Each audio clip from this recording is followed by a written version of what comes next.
తూర్పు గోదావరి జిల్లా రాజమండ్రిలోని వెంకటాద్రి కళ్యాణ మండపంలో వైసీపీ నేతలు సమావేశం జరిగింది. బాబు షూరిటీ మోసం గ్యారంటీ కార్యక్రమం నిర్వహించారు.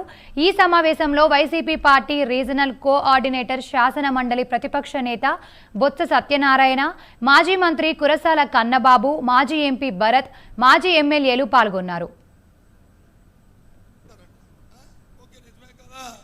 ఏముంది మేము ఇచ్చిన ఏదైతే మేము పెట్టిన 40 టన్నుకి 44 రూపాయలు పెట్టామో అది తీసేస్తారు కదా అనుకున్నాను. కానీ వాస్తవంగా ఈ రాష్ట్రంలో ఉన్న ఏ వినియోగదారుని కానీ లేదు ఏ తెలుగుదేశం కార్యకర్తలైనా సరే ఉచితంగా ఇస్తున్నారని గుండె చేసుకుని ఆ దేవుడి మీద ప్రమాణం చెప్పమనండి. ఇవాళ ఈ రాజమండ్రి తీసుకెళ్తే 20,000 రూపాయలు లారీ ఇచ్చి కొనుక్కునే దౌర్భాగ్యమైన దుస్థితమైన పరిస్థితి ఉంది ఇవాళ ఈ రాష్ట్రంలో. ఇవాళ రాష్ట్రంలో ఇది వాస్తవం కాదా? ఇది నిజం కాదా? ఇది అబద్ధమని చెప్తుంది. 10 వెళ్దాం రీచన్ దగ్గరికి, 10 వెళ్దాం. ఎవడో ఇల్లు కొట్టుకుంటే ఇంటి దగ్గరికి వెళ్ళి వాళ్ళని అడుగుతాం, వాస్తవాలు తెలుస్తాయి. ఈ విషయాలు మనం ప్రజలు చెప్తాం. మనం ఏమి అబద్ధ కల్పన చెప్పొద్దు, మనం ఏమి కల్పించొద్దు, మనం ఏమి లేనిపోని చెప్పొద్దు.